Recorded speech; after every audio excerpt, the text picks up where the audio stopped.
Hello and welcome to the sixth screencast in our Chapter 18 series on global climate change. We left off talking about where our future weather is going. So now we're going to take a look at precipitation.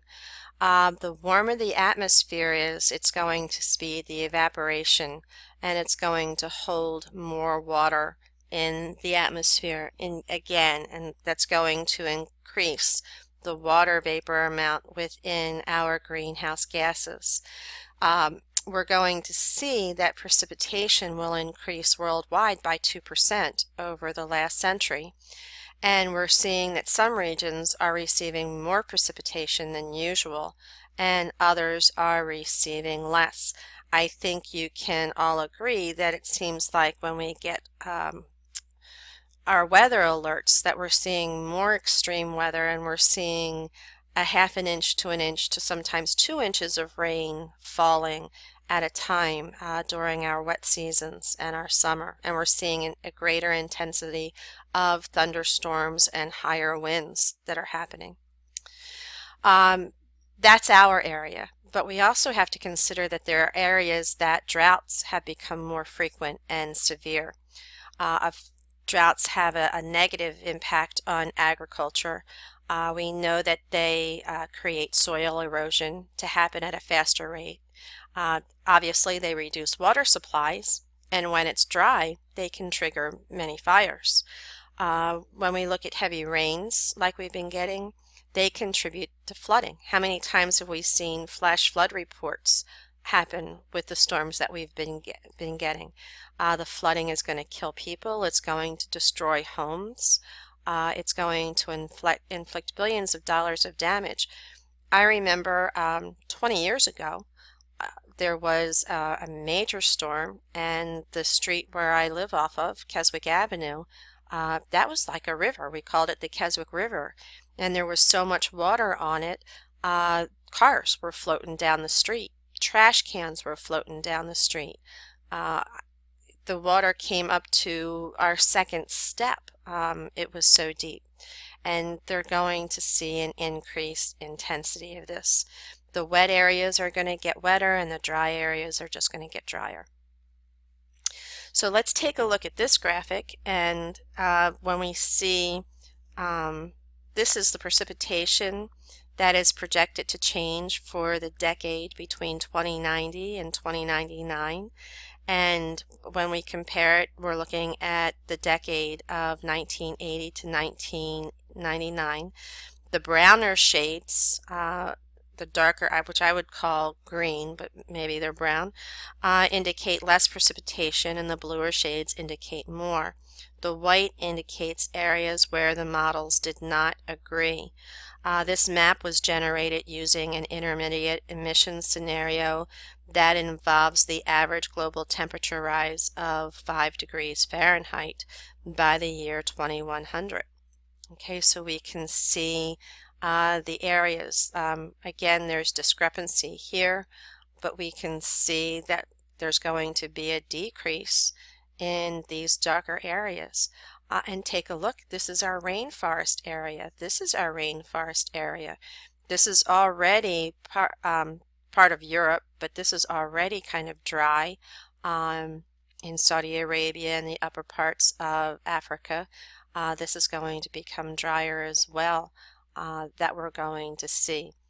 All right, and the blue areas indicate an increase in precipitation. So we're going to see an increase at our poles mostly. All right.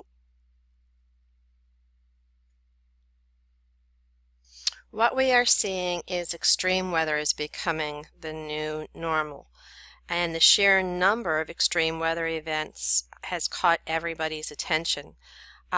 Weather records are being broken left and right. Just in the United States alone, 2012 was the hottest year ever recorded.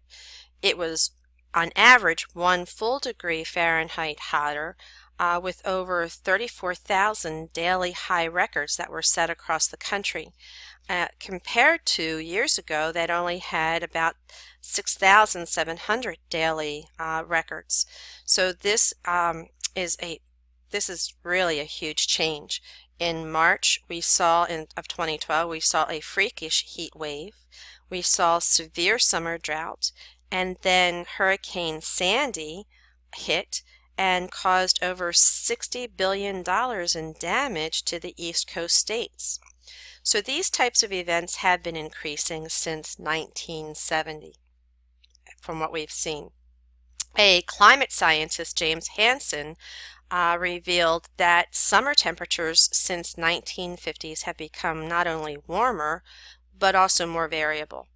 As a result, we're getting extreme summers, some of them sometimes unusually cool, but more of them unusually warm, and they're occurring more and more frequently.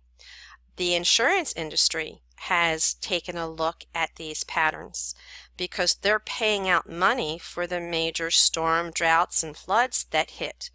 A German insurer by the name of Munich Re calculated that from 1980 to 2011, the extreme weather events had caused losses increased 5 times in North America. It rose 4 times in Asia, 2.5 times in Africa, and 2 times in Europe, and 1.5 times in South America, and that wasn't even counting the events that took place in 2012. So let's take a look at where research leads us.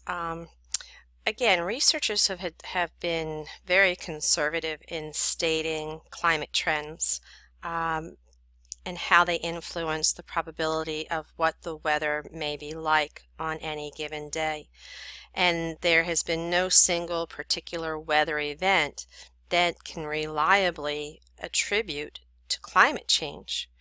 But in 2012, there were a research paper was presented from a woman by the name of Jennifer Francis and a man by the name of Stephen Vavris.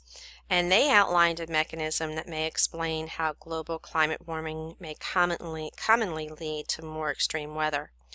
They said because of warming has been greater in the Arctic than at lower latitudes, this has weakened the intensity of the northern hemisphere's polar jet stream. The jet stream is a high-altitude air current that blows west to east and meanders north to south. Okay, so here's the jet stream that we're talking about, moving from the west, and it comes across part of the lower portion of Canada, then it sinks down through the south, and then it starts to rise up towards the northeast. This jet stream influences much of the weather from day to day across North America. As the jet stream slows down, its meandering loops become longer, as you can see in this graphic, and this is taken from March of 2012.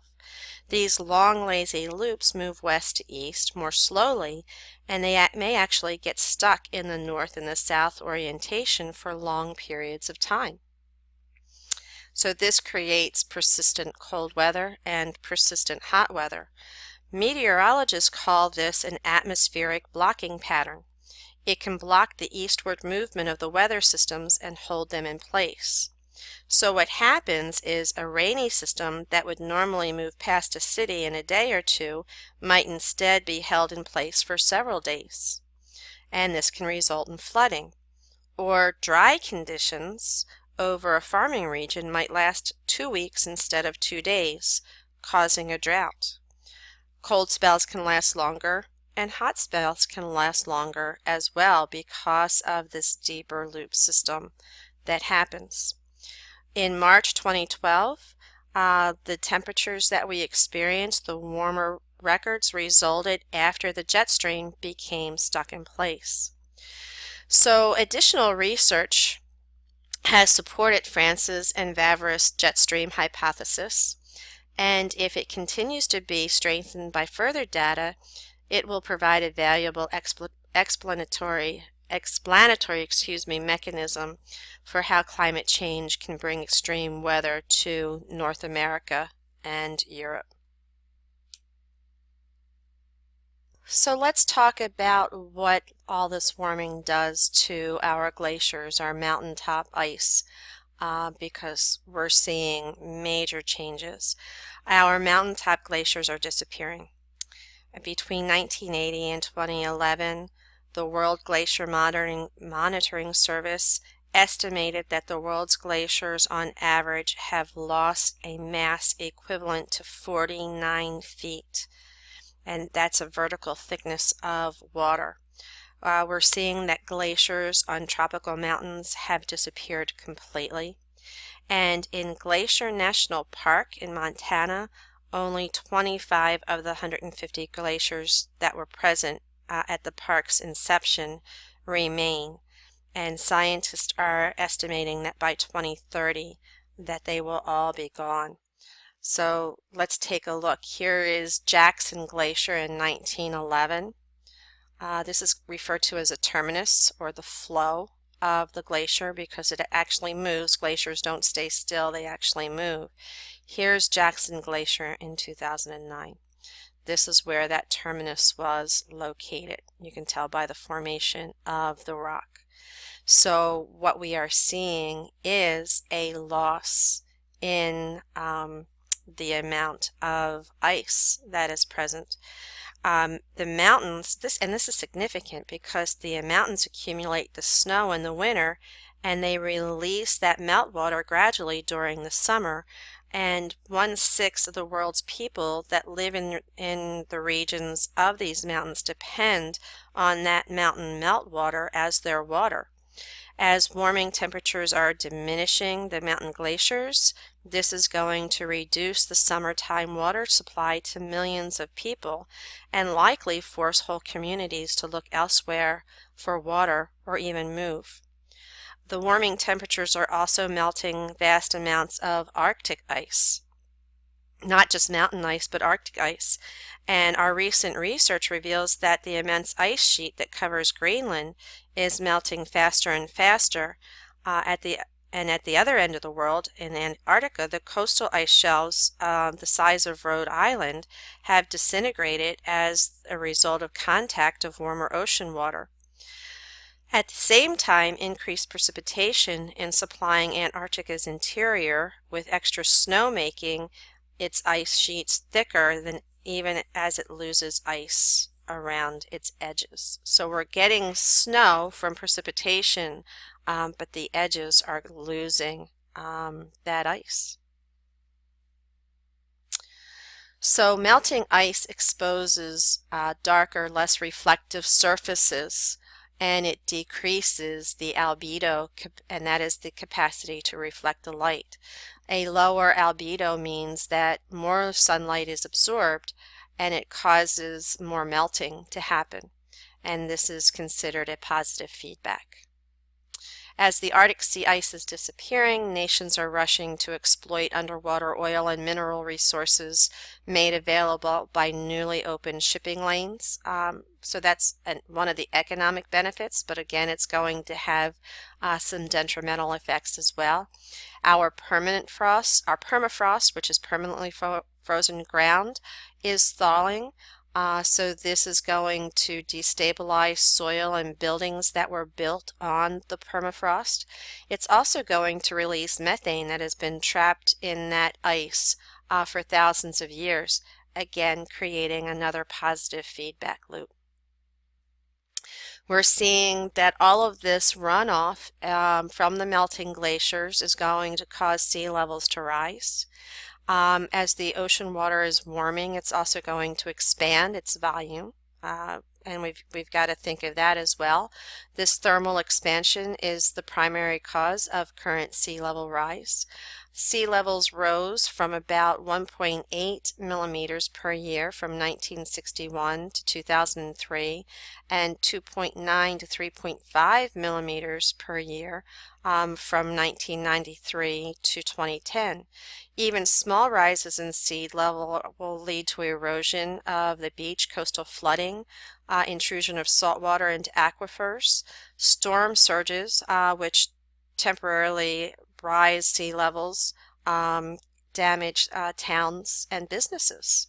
We're going to end here and pick up on the next screencast.